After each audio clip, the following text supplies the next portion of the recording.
clothes sort of became like a coat of armor for me. I would hide behind them. Welcome to Carrie On, the show where we explore reinvention, self-discovery, and empowerment before, during, and after midlife. I'm your host, Carrie Murray. It's time to keep our head above the chaos and carry on. What if the thing that saved you was something as simple as getting dressed? Today's guest, stylist, author, and nonprofit founder Jen Principe, grew up in a home full of contradiction and chaos and found her way through it one thread at a time. Her book, A Common Thread, is not a fashion book. It's a roadmap for listening to your life. Jen, let's carry on. I'm so excited to have you here today, and I'm really excited because I loved your book. Thank you. I love how it's a story not only of you professionally, but you start as a little girl. Yeah, and you talked specifically about, specific articles of clothing and jewelry that were very special to you. One got given to your father from your father and everything. And when you kind of look back, when you first thought, I'm going to write a book about this, I'm going to first start a career. And I know you mentioned your husband in it, encouraging you to do it. Yeah, he encourages me to do everything I want. I love that. Which I love. How do you get past the assumptions people make? Because you're beautiful, you're a stylist. Thank you. But you're very spiritual. You have a very in-depth, and it really comes out in the book. How do you deal with that kind of those assumptions that people can make, especially on women? Ironically, I'm in the business of dressing the cover of your book. And yet, I tell people don't judge a book by its cover, and I've been judged my entire life. When you say I'm spiritual, I come from a long lineage of Orthodox rabbis, 10 to be exact. So my father was supposed to be the 11th. So I think somewhere sort of in my just imprint in my blood is like this connection to something bigger than where we are today. I've been judged my whole life. As a kid, I was that kid that you can't play with. You can't go to her house because I came from a really crazy upbringing. It's all in the book. And then as a teenager, because I got into a lot of trouble because my house was so chaotic, it was like, can't play with her. She's juvenile delinquent. Juvenile delinquent. Juvenile delinquent. And I put it all in the book. I was very raw and real and vulnerable about, all the things that have happened to me, being handcuffed, taken to jail, kicked out of school, all that stuff, because I want people to know that our past doesn't define us and that we can come out more whole and not less. As far as the exterior, I still get judged. I'm very fortunate. My husband is successful. We both are. We both work our tails off. And I think people just sort of assume because I'm maybe well-spoken, and I say that in a humble way, that I'm well-spoken and that, I public speak, I'm on TV, that I'm confident that confidence has been with me all along. And confidence isn't something that I think you're born with. It's something that you cultivate and something that you build over time. And I've had to build that through, these stories that are in my book that you read, that all have sort of a common thread, but a different message. And so I've always been, what am I here to learn? What am I here to teach? And that's just kind of what drives me. But I think that I get judged a lot. And in some ways now I kind of like it because I really do. I think when people get to know me and they're like, oh my God, I had no idea. I think people think I'm intimidating and they don't, maybe unapproachable. And I'm not unapproachable. In fact, I think I'm very approachable, and I care more about connection than I do clothing. So I find it interesting when people are judging my exterior, and yet I'm in the business of making your exterior presentable because you are the cover of your own book. Right. You really are. Yeah, I love that. And you talk about the common threads of all the experiences and how they've all kind of woven this beautiful piece of fabric to the woman you are today. Which one stands out to you the most? Which which thread? Which is it? Your relationship with your dad? Was it your spirituality? Your husband? Because you talk about how all these milestones kind of built you are today. Is there one that you're just ooh, this one really kicked my ass, or this one was ooh, this one is based in a lot of pain? It's really hard to pick because it's so hard to pick. My childhood probably shaped me the most. Having to deal with abuse and alcohol and drugs in the home, and a very chaotic upbringing with a lot of gaslighting, a lot of lying, a lot of stealing in my own home. It just was, I had to grow up very quick.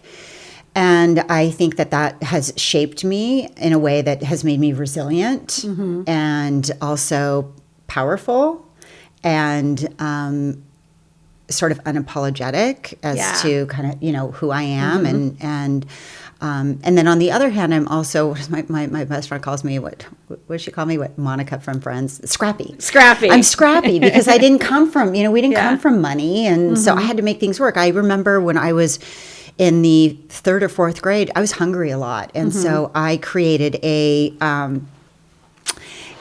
what do you call it?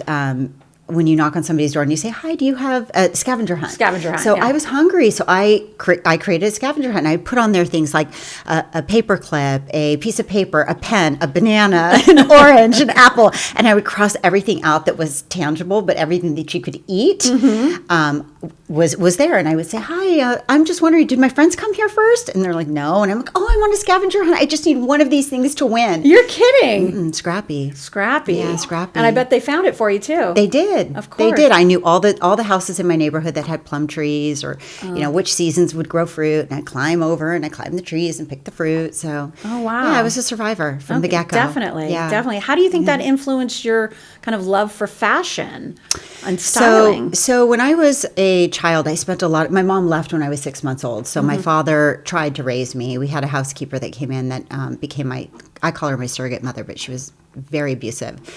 And my father had an affair with her for 19 years. So I spent a lot of time with my grandmother, who was Orthodox, and she was very dedicated to being of service to others. So on Sundays, we would go to the Jewish Federation where she would donate her time.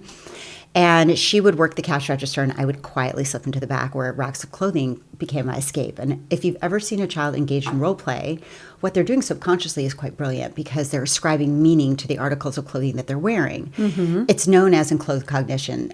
It's the systemic influence that clothes have on the wearer's psychological process, meaning what we wear can transform how we feel, how we behave, how we perform tasks. So when you see a child playing and they're engaging in, becoming a superhero or a princess, their mindset is actually being not physically, but mentally, they're stepping into that role. So I would do that, and clothes sort of became like a coat of armor for me. I would hide behind them. And I understood at a very young age how they could make you feel. And then as I got older, I remember granimaling my brother's wardrobe. And, wear this with this. I think he was colorblind. Oh, really? Yeah, I think he was colorblind. So I would put it together, and I noticed him standing just a little bit taller. A little bit more confident. And, as a teenager, kids judge each other by what they're wearing. It's important to have, like, the right thing. But I really fell in love with the psychology behind clothing, and that sort of led me. I've had 30 jobs, 30. I did not aspire to be a stylist. In fact, I never even contemplated the idea that I could be successful or good at anything because I had very low self-esteem. Yeah. But I was led here one thread at a time. Yeah, one thread at a time. And it happened very late in life.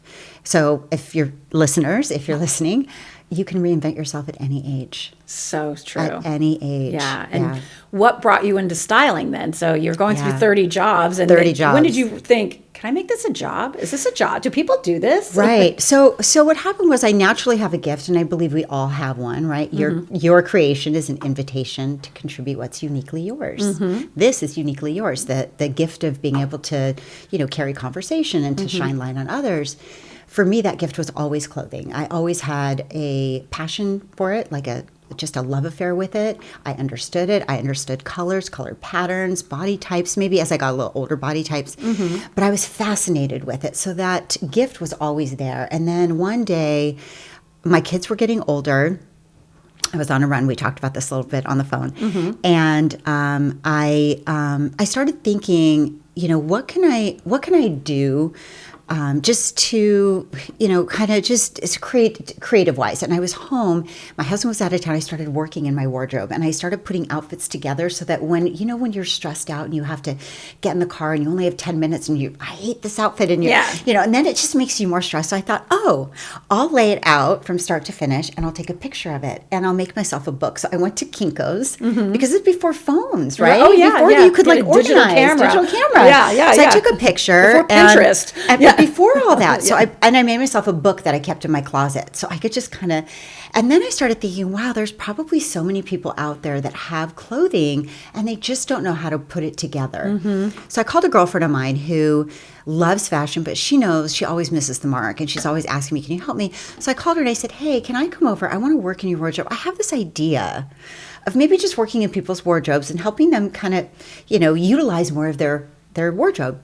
And she said, sure. So I came over, and while I was looking, I said, where's your black bootie? Wait, where's your jean jacket? Where's your leather? She was missing these like staples. Yeah. So I said, okay, wait, before I do that, I'm going to go shop. And so that my pictures looked good. It was really all about me, right? So my pictures look good because I'm going to present this as a job. And I brought the clothes back, and as I was working, she would try them on. She bought 90% of what I brought her. Really? And I thought, wow, this is kind of a thing. So I went to the stores that I shop at, and I said, hey, can I borrow clothes to bring to people? And they're like, oh, a pull? That's what it's called. Oh, do you want to get into styling? You'd be so good at it. And I called all my friends over, and I just said, this is what I'm thinking about doing. And before I knew it, I was just one by one was like, call this person, call that. And it just grew. And I became a stylist, and I was just sort of led to it. And I loved it.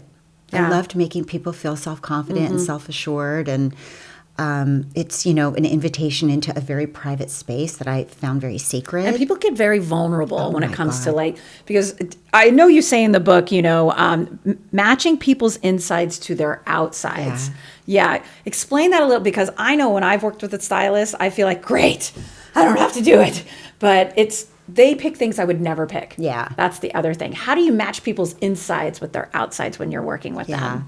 Well, I have an interview process. So usually what I do is, I kind of walk through their wardrobe just so I can kind of get an idea of what their natural tendency is, their natural vibe towards things, whether it's classic conservative, whether it's a little bohemian chic, whether it's a little flirty girly. I intentionally chose this today because it makes me feel good, makes me feel feminine. So I find out what it is, that you do for a living. Do you date?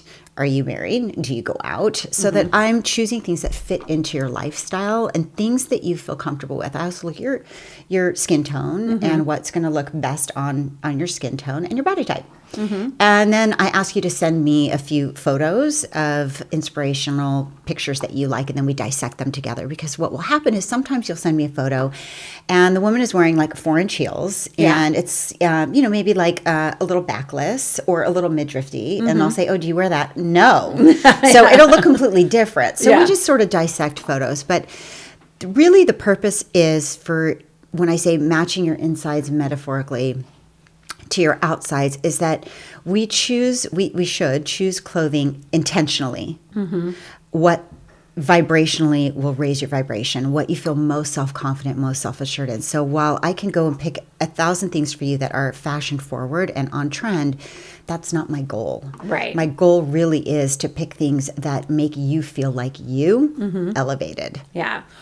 I have a tendency to buy the same thing multiple times. Yeah. So there's like this, I even said it in the group text with my friends, I am not allowed to buy a black I was just going to say, dress no more summer. black. Yeah. Black with the straps and the ruching and then the flare. Yeah. Nope, I think I have 6 of them. Yes. And why do you think people do that? Why is someone like me so not brave enough to, take the leap into like a color like you're wearing or something like that? Well, there's a whole chapter in my book on color, because I think raising your vibration through color is so important. And I noticed this very much when it was COVID, because a lot of people started not dressing because they're at home. Like no pants with buttons. Right. Yeah. They're in their sweats all day long, or, they're putting on their easy black. Black is easy, it's chic. It's an easy color to purchase. It's it looks good on almost everybody, and it's slimming. So I totally get black, but it's also very boring. Yeah. And there's ways to dress up black by mixing textures, etc. But when it comes to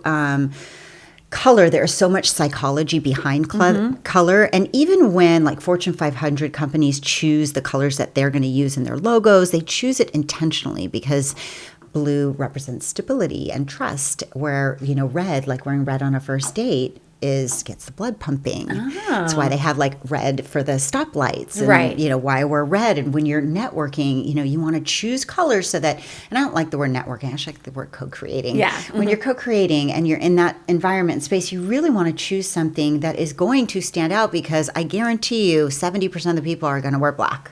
Yes, absolutely. they're gonna wear black. I actually went to a girl boss rally. We're talking back in the day when that was like a thing. And I purposely sat next to a woman because she had on a sequined silver skirt, knee length, and it was so cute. She's still one of my best friends today. Yeah. And did you say, oh, I love your skirt? And that's how it got started. Today's episode includes a paid endorsement. As always, I only partner with brands I use, trust, and feel good about sharing with you. Enjoy. Before we jump back in, quick story. For 10 years, my company was called BRA Network, Business Relationship Alliance. Support was literally my brand. So when I tell you I'm picky about bras, I mean it. And I'm obsessed with Handful. It lifts without wires, flatters without flattening, and feels good all day, not just for those 30-second Instagram posts. I wear it to yoga, I wear it to filming, I wear it when I need to feel pulled together but comfortable. It's the kind of support that doesn't squeeze you into somebody else's shape. Use code Carrie On at handful.com. Support and make it intentional. Now back to the show. I think it's really important that when you're co-creating and you're in an environment that you wear something that people are going to remember you by. Because they're not going to remember your name. Most people forget the name, but they're going to say, oh, who was that girl in the green skirt? Yes. Oh, that was Jen Principe. Let me connect you. Yeah. So it's important that you choose intentionally so that even if it's just a conversation starter, I have a lot of heirlooms that I wear, brooches or things that have been handed down to me. And I love a conversation around that because that brings my family into it. That brings people that I love into the conversation. Yeah, that's... And so I'll notice things on, oh, where'd you get that? Oh, that looks like an heirloom to me. Or that, right? Yeah. So look at your aura ring. right. How'd you sleep last night? I got an 89%.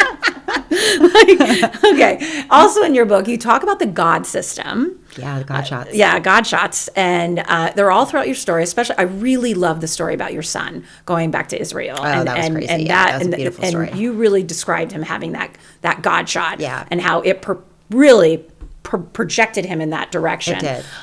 When do you first tell everyone what's a God shot, and then tell us when they hit us? Right. So a God shot for me, and for those of you who don't believe in God, you don't have to. God I use as an acronym, guider of direction, like our internal compass. We all have one that knowing, that deep intuition, that creative urge, that divine download, right? You wrote a book. It's the divine downloads.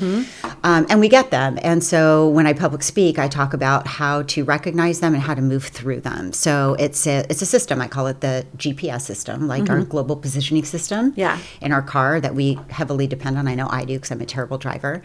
But I depend on that. And I depend on my internal GPS map as well, my guider of direction. So the key is to recognize those divine downloads, the God shots, those that nudge that keeps like pushing you towards something, that whisper. Yeah. Sometimes they're loud. Yes. Right? Sometimes they're loud. Sometimes they wake you, or a thought that keeps returning over and over again for no logical reason. You're like, I really want to do this. I really want to do this. And we know so many people have had these incredible creative ideas and they just don't act on it. So I have a system and I talk about the God shots. So with my son Drew was 17. He was in high school. And again, I think that part of that lineage of having Orthodox rabbis who stood at the pulpit interpreting Torah somehow got passed to him because at 17 he was like, what's my purpose? Why am I here? That universal question that seems to haunt us all was landed at 17, which is not typical, but there's nothing typical about my son. He's super wise. Both of my sons, super wise.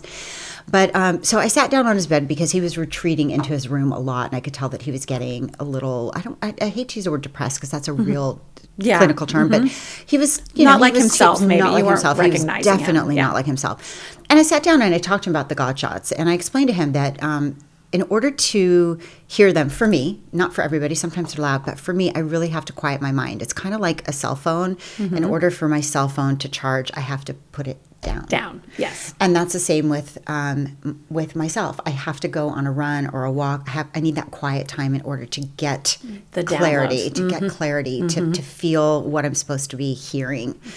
And I told him to listen with your ears and with your eyes, because God speaks through people and sometimes through things. So just be open to it. And, he looked at me like, yeah, all right, whatever, Mom.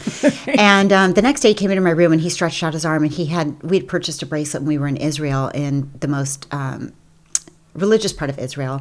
And it was an inscription that you say morning and night. And he used to wear it. It was leather. It was very cool. And he lost it for about a year. And he came in and he showed it to me. He goes, oh my God, look what I found in the back of his drawer. And he headed off to school not knowing that there was a Holocaust survivor coming to speak that day.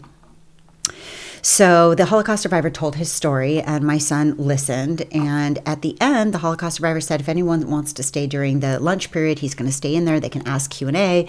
And so my son Drew decided to stay. And one kid raised his hand. He said, hey, have you ever been to Israel? And this man, who was 89 years old at the time, said it was his one regret. He had never been to Israel. And so my son looked down at his bracelet, and he got the God shot, that download, and he walked up to me and he said, I really want you to have this, because if you're not going to go to Israel, this is a way that Israel can come to you. And he didn't want to take it. He took it, and then he ended up calling the school and saying, who's this kid? I speak all over the world. I would like to meet him. And they started this really unusual friendship of an 89-year-old and a 17-year-old. And they started having lunch together. And then we found out more of his story when we found out that his father tried to give him a rite of passage, a bar mitzvah, and couldn't because the Torahs were desecrated, and that he was in a concentration camp, too. Oh, yeah. Well, he lost his mother and his father in the concentration camp, and he had one living relative that he'd never met that was in Israel. And so my son, again, God shot, said we have to get him to Israel. So we did a fundraiser, and we ended up sending him and his wife to Israel, and he got a bar mitzvah, and he met his only living relative. Wow. And it was a beautiful way for my son to recognize that the way out of self is into service. And so Henry ended up giving him a necklace, and Henry wore his bracelet until the day he passed. Yeah. And he passed shortly after. Yeah. That story in your book really hit my heart. Yeah. And it really made me realize, this isn't a book about fashion. It's not. It's really not. So I get why you want to redo the cover. So we're going to show everyone, look at the cover. It's pretty. It's pink. I love pink. It's and playful. I love the purse, because I know you got the purse. Yes, this is a great story too, and it's in my book. Yeah, yes. This is a great story about this purse. Thank you. I love, because I didn't have a mother-in-law like that. It's okay. I didn't have a mother, so I got the mother-in-law. You got the mother-in-law. Yeah. So everyone, look at this now, because it's going to change. It is going to change. And you're right about everything you say. How book. You can't judge a book by its cover. No, because people, I imagine, look at this and like, oh, she's gorgeous, it's pretty, it's about clothes. Right. It's not my kind of book. And then some people have read it and have reached out to me, people I don't even know, and they're like, your cover does not represent the book. Do it justice. Yeah. Clothing was the gateway. It was the doorway for me to, I think, pass on what I've learned, the gift that I've been given. Obviously, because we're going to talk about my nonprofit, but the gift that I've been given, and it was the thread in all these stories that somehow had a connection to clothing, but it wasn't the clothing. It was the lesson that I learned through that. That was the proverbial, runway gown in the end. Love that. So that's a great segue then into the Phoenix effect. Yeah. Tell everyone about that and what God shot you got to start that. Yeah.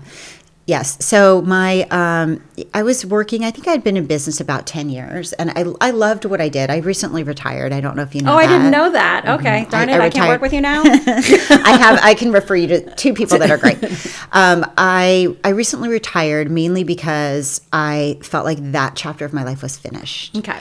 Yeah. And I wanted to dive more deeply into my nonprofit work, because that's what lights me up the most, and that's why I'm here. So about 10 years into my career, my kids were getting they were getting older, and I have two boys, and people used to say that boys leave their mothers. Sons leave their mothers, daughters stay. And it's true, and I've seen it. Not that my kids are going to leave me. We're all very close, but, a wife is very different, and the mothers and daughters have a different connection. It's just the way it is. And I'm close with my boys and with their girlfriends, thank God. Yeah. But I was in a little pity party of like, I'm going to be lonely. I don't have a mom, and I don't have a lot of family. We're a small but mighty family, I always say. So anyway, I started getting into a pity party, and as I was on a run, which is where I get these downloads, I remembered my bubby, my grandmother, saying, Jen, give your gift away. Like, you are blessed to be a blessing. You're blessed to be a blessing. Yeah. And I thought about there's a quote, and I think it's a Buddha, and he said, when you light the path for someone else, you also brighten your path. Yeah. So I've always been somebody that's of service in some capacity. But then I thought, how do I give back this gift that I've been given? There was a little girl that was in my neighborhood, and she was a teenager, and she was singing to another girl at Children's Hospital who had cancer. And then I thought, if I were going to do my life over again, I probably would have been like a what do you call it? Where you just photo shoots, curating the entire look. And I thought, what if I did a photo shoot for her, a day for her just to have these really cute outfits put on her, and we'll play dolls and we'll bake in the kitchen. And so I called this girl and I said, how well do you know this family? And she said, I don't know them well, but I'm going to give you their number. I love your idea. And so I called on the side of the road, which is what I talk about executing right away on those ideas, those God shots. So on the side of the road, I'm sitting in my, my workout clothes on the curb, calling this stranger that I don't know, asking about his daughter who's at Children's Hospital, sick, right? Yeah. Which in itself is kind of bizarre. Like, I'm surprised but this is what happens. So he picks up the phone, and I said, hi, my name is Jen, and I'm a stylist, and I got your name from so-and-so, and I understand you have a daughter who's in treatment. He said, how can I help you? And I said, well, I just wanted to offer her, no strings attached, just a day for her to just play with clothes. I know how much girls. And he stopped me. He said, is this Jen Principe? And I said, yeah. And he said, Jen, this is Jeremy, my son's first baseball coach. You're kidding. Mm-mm. And that's what I talk about when you get a God shot, and you move forward and you're in alignment with God's plan. It's like you're swimming downstream, always. Doors just open at the right time, So that's what happened. And I did her. She was the first one. And what happened was, when she came, she was so happy because for one day she didn't have cancer. She wasn't being poked and prodded. She could be a little girl. But what was more magical was when the parents came, and everybody gets a memorialized coffee table book. And when they got the memorialized coffee table book, they were crying. Wow. Because they got to see their daughter in a newer version of herself, and not in a hospital bed. And it was super powerful. And then it grew to not just cancer. It grew to, I've done cerebral palsy, I've done lost limb, I've done foster. I haven't done domestic violence, but I do want to, because I think that those women have low self-esteem. Very much so. So it's grown. And what I think the sweet spot, and I hate to use the word sweet because there's nothing sweet about cancer or terminal illness, But for us and for them, it's ages 18 to like 30, 35, because that's when they are most, I think, their self-esteem is so low. They're self-conscious. And it's also like right around the time when you want to dress yourself, right? You're shopping for yourself. But if you're going through something traumatic, or if you're terminally ill, you're just going to put on whatever. It's so true. Yeah. Carrie, it's such a good point. I've heard that the last thing you're thinking of is wardrobe, hair, and makeup. Yeah. You're thinking about just surviving. So part of it is when I have a phoenix, and it's called the Phoenix Effect, and we could talk about that, why I named it that. Yes, please. But when I have a phoenix, and what happens with the phoenixes is, as they're coming out of it, or some of them are about to go back in and they want a transformation before they lose their hair again. Or they want to either birth a newer version of themselves, or they want to reclaim parts of their identity that were lost during the process. So it's not a makeover. The Phoenix Effect is not a makeover. This is a transformational photo shoot. It's a rebirth in real time. And it's beautiful because what happens is, they come in so scared because they have no idea what I have planned for them. Sometimes we pick a theme, based on what they want. And sometimes they don't know what they want, so they'll leave it up to me. And so I have a full team, and we find a location based on what the theme is. And I do about 5 or 6 different looks. And then they walk in and they are just blown away. And so they're kind of scared in the beginning. We don't show them what they look like as they're getting hair and makeup done. We also have them tell their story. And I record that because I want them to tell it. It's their story to tell. Right. And I want them to tell it. And I also want to inspire listeners to know that there are people ahead of them that they can look at for hope or inspiration. And also prevention. I had one Phoenix who passed away, sadly, because we lose about 50%, who had melanoma, and she ignored a mole. Oh, wow. Yeah, when she was 8, and her mom ignored the mole. They just thought it was nothing. Yeah. And it ended up being melanoma, and it took her life at 19. Wow. At 19. Wow. Yeah. So anyway, we have we pick a location, and I have a full crew. I do not do this by myself. I give my crew so much credit. I can't do it alone. My husband does the photography. Nice. Although sometimes we bring in a second photographer because like we have one coming where we have 3 girls that were flying here from Buffalo, New York. Oh, wow. And they're all best friends, and we talk about that. But anyway, so we do the full photo shoot, and then we do a giveaway at the end, which they don't know of. And it's somewhat of a surprise. I kind of dig as I'm doing the interviewing of like, what are they longing for? What do they want? Sometimes it's just, a keepsake, and other times it's having somebody show up at the photo shoot. The photo shoot, yeah. Yeah. That's really powerful. Yeah. What inspired this?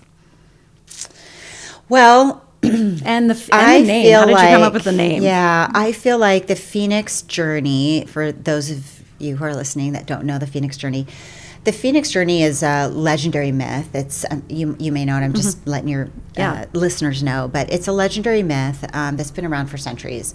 And the story is that you have this beautiful, radiant bird that's strong. It's mythical. It's shimmering with gold. It's powerful, and it's supposed to be immortal. But as it gets older, it sort of loses its zest for life, and it's not as shimmering and not as bright, and it eventually builds a nest of frankincense, and it surrenders itself to the fire. And we expect that bird to perish, but it doesn't. It emerges in your stronger bird. So I think I personally have been the phoenix. You've been the phoenix. We've all been the phoenix so many times, whether it's divorce or leaving a toxic friendship or starting a new career or, losing a loved one. Whatever that is, parts of ourselves die. They die. And so we have to dive into the fire over and over again. And I think that when we have somebody on the other side of that can help us reemerge into a stronger bird, that's really powerful. And so my job is to help those rise and reignite parts of themselves through the gift I was given, which just happens to be fashion. Love that. Yeah. And how, if someone's listening to this and they're like, I want to get involved. Does she need a hairstylist? Does she need wigs? How can someone who's listening get involved on the support side? Yes, please. I'm always looking for support from hair, makeup, videographers, because I like to videotape it. And, sometimes I wear too many hats. But you can reach me at on my website, which is jpstyles.com. You can follow me on Instagram, which is Jen Principe Styles, and you can DM me right through there. And also on my Instagram, there is in my link tree, you can nominate a phoenix. Oh, that was my next question. Yeah. If anyone is listening and they're like, I know somebody and this would be a perfect fit, they can nominate a phoenix there, and you can get in touch with me through that as well. And gotcha. So if anyone listening is like, I know someone who needs this. Yes. Gotcha. And it sounds like anyone in the United States who's listening, you have people coming in from New York? We do, which is rare. It's hard to get until I start getting bigger grants and more money, to be quite honest. Have you applied for a She Angels grant? No, but we talked about that. Yes, we did. She's going to, Kat. Kat, meet Jen. Hi, Kat.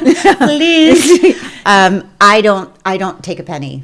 Yeah. I don't. And most of the people, not all of them volunteer, but a lot of them don't. So, there's expenses involved, especially when I'm flying them up. But this particular story is very unique. And the reason I chose this story is because it's called Kaylee's Kindness. And when I was public speaking, somebody approached me, said, I want to introduce you to this organization in Buffalo. And there's a lot of support for young girls that have cancer, like very young, and older women. But that little age gap, teenage to young adult, there's not a lot. So Kaylee had cancer at 16, and she started befriending other girls that came into the hospital and eventually started her own organization. And she's an official 501c3. And her organization is called Kaylee's Kindness, and they have over 100 girls now. Wow. So Kaylee is one of the girls that's coming. She is cancer-free. However, one of her best friends who originally came to Kaylee's Kindness is also coming. She's in a remission, but has some, from the medication, there's always these like lingering Residuals, yeah. So she's struggling in that area, and then it's really geared around Danielle, who has cancer, and we just really want to uplift her spirits, and it's all based around friendship and connection and support and empowerment of these three women, and how friends can deeply help heal each other. Absolutely. I love that. So, that's incredible, Jen. Before we wrap up, wow, you're doing a lot. You're doing all the things. What do you want in the next 10 years? Because it's unfortunate that we need the Phoenix effect. I get it's unfortunate, but it's so powerful to hear you describe it as effortless, and everyone is worthy of that. Do you see this as kind of like, this is my God shot today, and I'm going to stay the path until I get another one? Or how do you kind of navigate that? Well, that's how I navigate my life always. Yeah. Because everything that I've thought I was going to do turns out to be completely different. Completely. So I've completely surrendered to that. In a perfect world, if I were going to paint the picture, it would be to have the appropriate funding, to have the appropriate crew, and to be able to do this more and to do camps. I would love to do camps where I could do workshops and be a part of other camps. Maybe not the entire camp is just run by me, but to co-create and collaborate with an organization where I could come in and teach also just how to raise your vibration with color, what colors look best on you, even how to pose, because everyone's, social media today, and how to intentionally choose clothes that work for you so that you can be the best version of yourself and step into who you're becoming. And so I would love to be able to work with camps and young adults, especially to tell my story, because we didn't talk about my story, and I know, we're kind of we're going to make everybody buy the book. But my personal story is about trauma, and it's about coming out more whole, not less. And so I want to share that story, not to the world, but to those who need it. Yes. So to teenagers and people that really struggle from abuse. Yeah. And they can see themselves in you, and they can, feel first off seen and heard, but also like, oh, if she can do it, maybe I can do it. Also, when I don't know why we stopped going into camp after we, 18. Like, I still think we should have summer camp in our 20s. That would be amazing. Wouldn't that be fun? Well, they kind of have adult camps, but But nothing that's, we can do health and wellness. Like, I get that. Yes, but I also want to, still do arts and crafts. Right. Tap into that inner child. Exactly. That would go be super kayaking. fun. I don't know. So that's my dream. I'm going to help with that. Oh, you should do that. Yeah, exactly. Adult day camp, something like that. Well, thank you so much, Jen. This has been really, really great. Any last call to actions? Tell that camera. We know where you are on Instagram. Where can people get all the things from Jen? Yes. Well, if you have a podcast and you need a guest on the podcast, it's one of the ways that I'm able to tell my story and get it out. Call to action is buy my book and refer it to a friend. I think that you will look at your life and your wardrobe from an entirely new perspective. Yes. I love that. Yeah. Thank you so much. Yes. Everyone, please comment, like, and subscribe. Follow me here or on Instagram at Carrie Murray. And as always, keep your head above the chaos and carry on. Thank you for joining us for another episode of Carrie On. Be sure to find us on Apple Podcasts and Spotify. And as always, like and subscribe to our channel on YouTube. And don't forget to keep your head above the chaos and carry on.